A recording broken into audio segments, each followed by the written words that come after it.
Et bonjour, et voilà la deuxième vidéo qui va vous raconter la suite de notre périple en Croatie au Monténégro. Et donc nous quittons Dubrovnik pour nous diriger vers Kotor. Et on suit une dernière fois cette superbe route.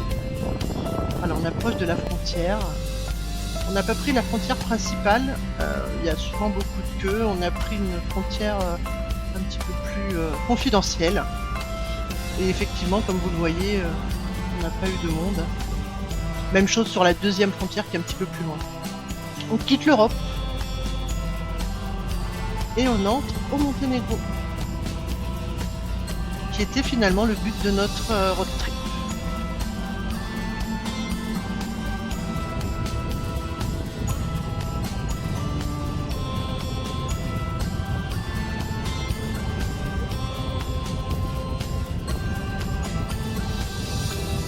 Et effectivement, on a pris un ferry, un bac, 10 minutes de traversée pour nous éviter 43 km autour des Bauges de Kotor. Ça nous a fait gagner un temps important. Et là, nous longeons une partie des Bouches de Kotor qui vont nous emmener jusqu'à notre logement dans un petit village juste à côté de Kotor, à 2 km. Les paysages sont sympas. On est vraiment au ras de l'eau. Les Bouches de Kotor, c'est la mer Adriatique qui rentre dans les terres, qui rentre sur 28 km, ce qui est énorme.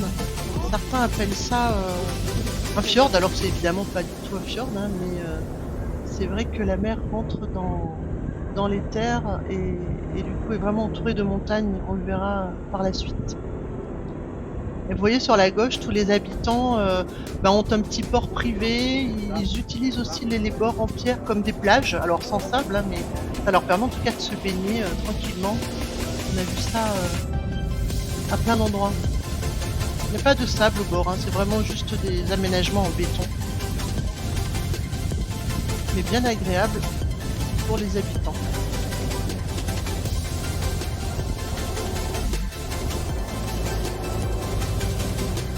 Cette partie-là de la route effectivement est très belle, mais relativement étroite. Pas toujours facile de se croiser, et heureusement en moto, c'est moins compliqué. On a encore un petit port à gauche, vraiment très beau. On arrive dans le village où nous logerons pendant 3 jours. Et effectivement, c'est pas très, on ne voit pas bien sur la vidéo, mais ça montait vraiment pour accéder à notre logement.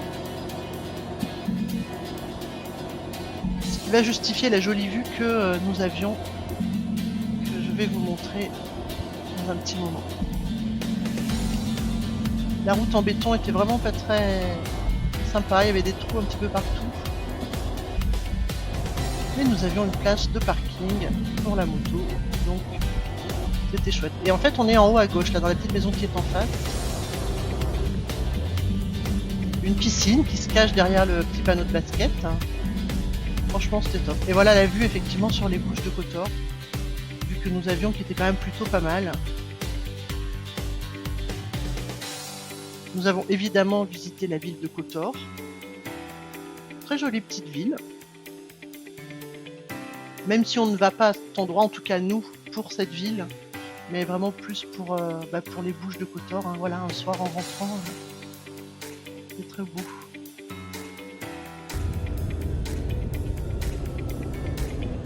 Et on a effectivement profité d'une journée complète sur place pour aller se balader dans la montagne. Puisque le Monténégro est un tout petit pays qui fait à peu près la superficie de l'île de France, avec des sommets à plus de 2000 mètres et il y en a plus de 20. Donc c'est vrai que c'est un pays très très montagneux. Et on monte tout de suite au-dessus de Kotor, hein, on est tout de suite dans la montagne.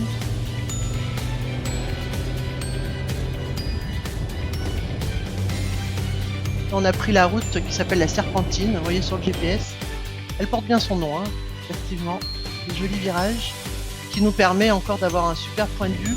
C'est le point de vue que l'on voit dans tous les magazines, tous les reportages sur Kotor. Effectivement, c'est par là qu'on y arrive. Commencer à deviner en bas qu'on a pris de la hauteur et qu'on voit les gorges. Le goudron était tout refait, c'était chouette. C'était assez raide, hein, on se rend pas trop compte là, sur la vidéo, mais c'était quand même bien raide. Et les parapets, ma foi, si on tombe, fallait tomber au bon endroit. Hein.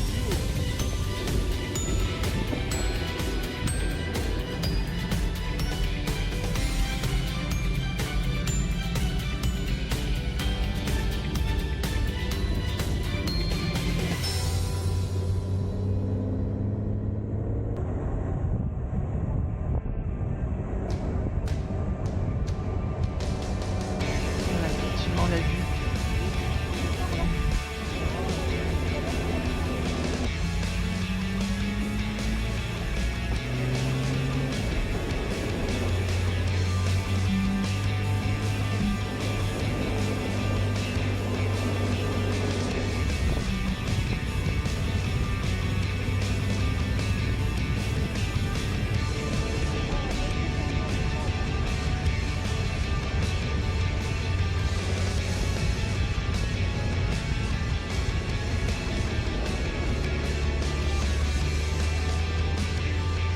Évidemment, pose photo obligatoire.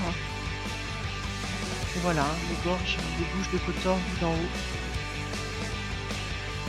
Et on continue notre balade, on rentre dans les terres, on s'éloigne du coup un petit peu des bouches de Kotor et on va aller visiter la Cetinje, ou Cetinje, qui est l'ancienne capitale du Monténégro.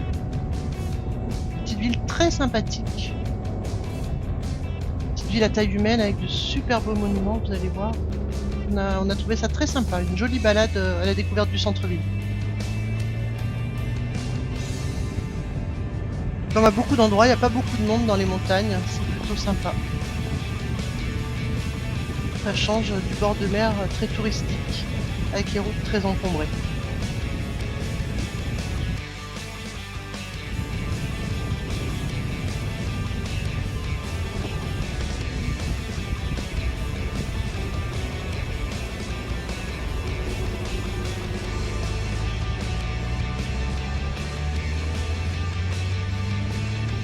Voilà, la fameuse ville Cetinje, avec des beaux monuments.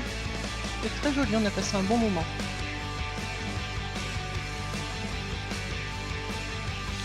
Voilà, et là donc on est parti pour aller au bord du lac Skadar. C'est donc sur ce lac que se trouve la frontière avec l'Albanie. Et bon, sur la carte, la route elle avait l'air quand même un petit peu plus large. Je crois que Laurent m'a maudit quand même un petit peu. Parce que c'était franchement pas facile. Le goudron était pas en bon état du tout, en particulier dans les virages, il y avait même des graviers, enfin franchement c'était pas top.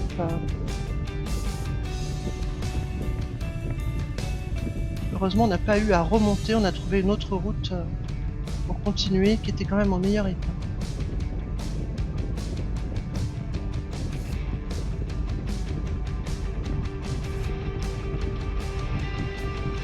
Et on devine en bas le lac Skadar pour lequel nous sommes venus ici.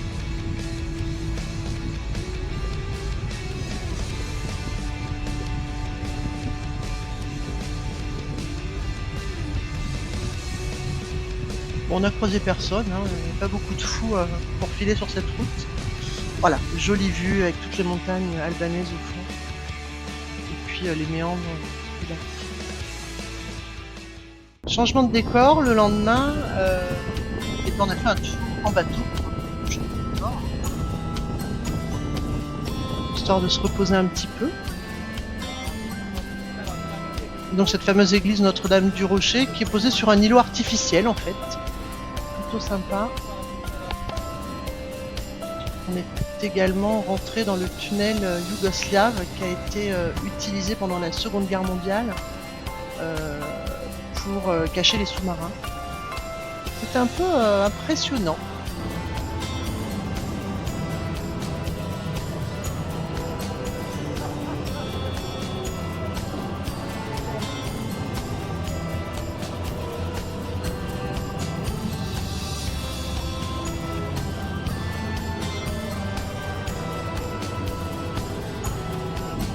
nous revoilà sur la mer Adriatique. On a fait une petite halte baignade, bien méritée parce qu'il faisait chaud. C'est très beau, très très beau.